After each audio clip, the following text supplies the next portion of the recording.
So we just slide it up, and now we got a nice little shadow, okay, that kind of follows along with what he's doing. Okay, pretty cool. If you blur it out slightly before you pull the key, it'll make for a much smoother edge. So already you kind of see the reflection of the window, right? By setting the glow on an adjustment layer, when we brighten it up, it'll cover over the tops of all the layers, which is a very, very cool effect that kind of makes it seem like the fire is coming around them. And we're going to change the transfer mode here to overlay. But I definitely want to try to give it more of a third dimension. Okay, so you're thinking to yourself, well, this looks pretty good, but I didn't pay good money for a tutorial to show me how to draw an outline of a muzzle fire. So I'm going to hit apply. Tracking data has applied itself.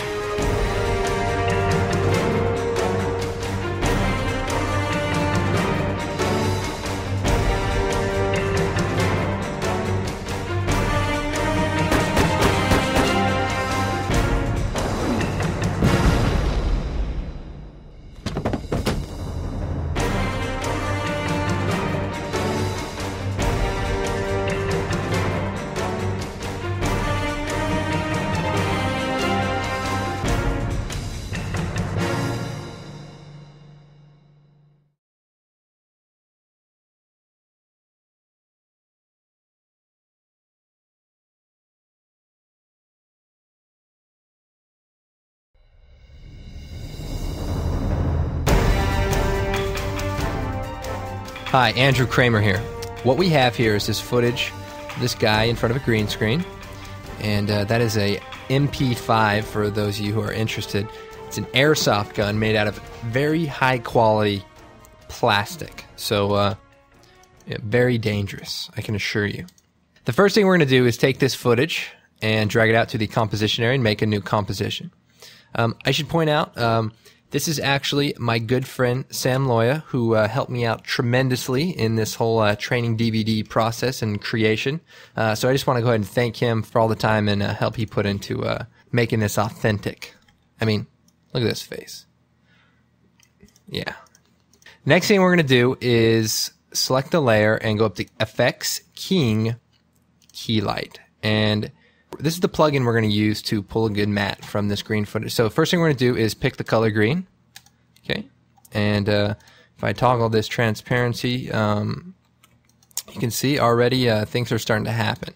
All right, let's go ahead and skip a few of these settings. And first thing I want to focus on is this screen pre-blur. And basically what this does is blurs the matte before it pulls the key from it. So if we go to the screen matte in the viewing options, we play with this, you can see it kind of blurs it out. And the benefit of this is when you're working with DV footage especially, the edges aren't perfect and they can be blocky and have artifacts. And so if you blur it out slightly before you pull the key, it'll make for a much smoother edge and it won't crawl and look all crazy.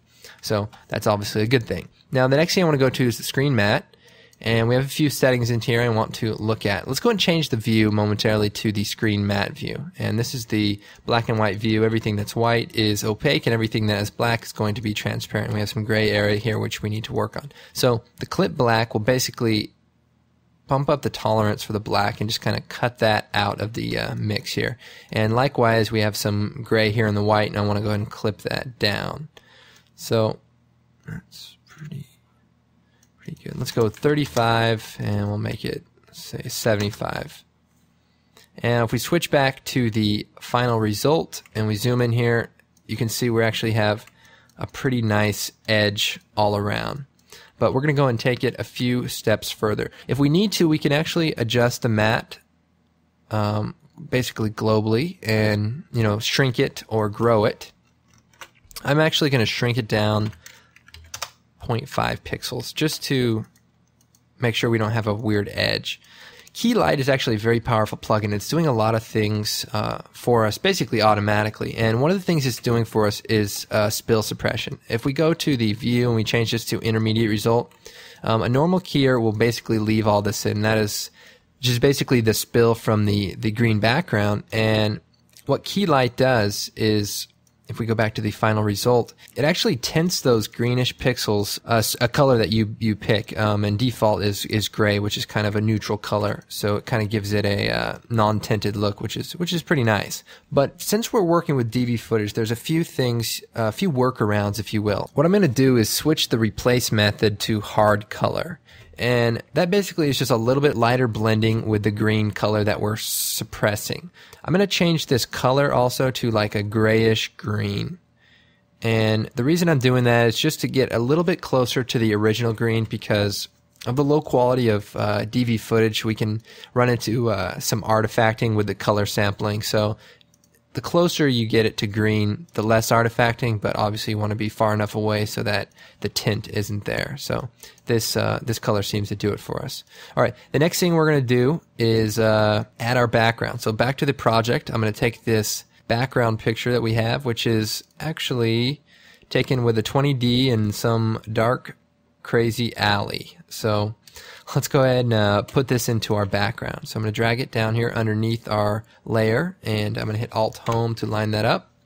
And zooming out here with the mouse, rolling the mouse button back, we can see it's a huge picture. It's like 8 megapixels. Well, we're going to scale it down, and I'm going to zoom in here, maybe like that. Okay, maybe a little bigger.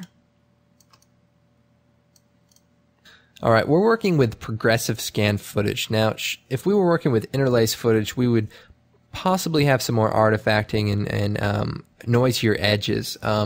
And one solution for that is a matte choker. And if we select our green screen footage, we go up to Effects, Matte, Simple Choker, we get this really great effect and basically geometrically smooths out the edges. Let's go ahead and change the choke matte amount to, say, 0.75. Let's go maybe 1.5. Okay, and you can see it kind of shrinks the edges just a little bit if I shut this on and off, but it cleans them up dramatically. Let's just do 1 even number.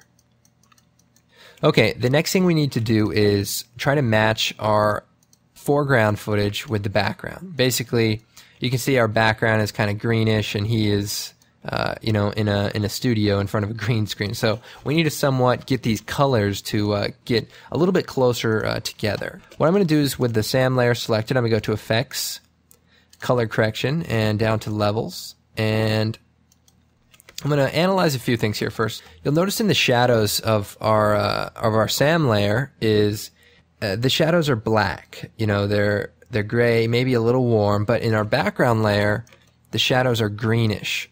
So what we want to do is try to match that somewhat. So I'm going to go to the red channel, and I'm actually going to move the input black over just a little bit, and you can see that starts to tint it kind of a greenish in the shadow area. It's still not perfect, so we're going to go ahead and come over to the blue channel. And another thing we notice is the highlights in the background are very yellowish green. What we're going to do is, we zoom in here to the edge here, we're going to change the blue output white. And if we just slide this over, you'll see that we kind of can start matching that color. Now we could overdo it a little bit, you know, and say, okay, well, that's just foreground lighting, but we just want to get it to look, yeah, that looks pretty good. Oh, by the way, this is actually widescreen footage, so if we get a little space here, we can toggle the pixel aspect ratio and you know, see what the actual composition is going to look like.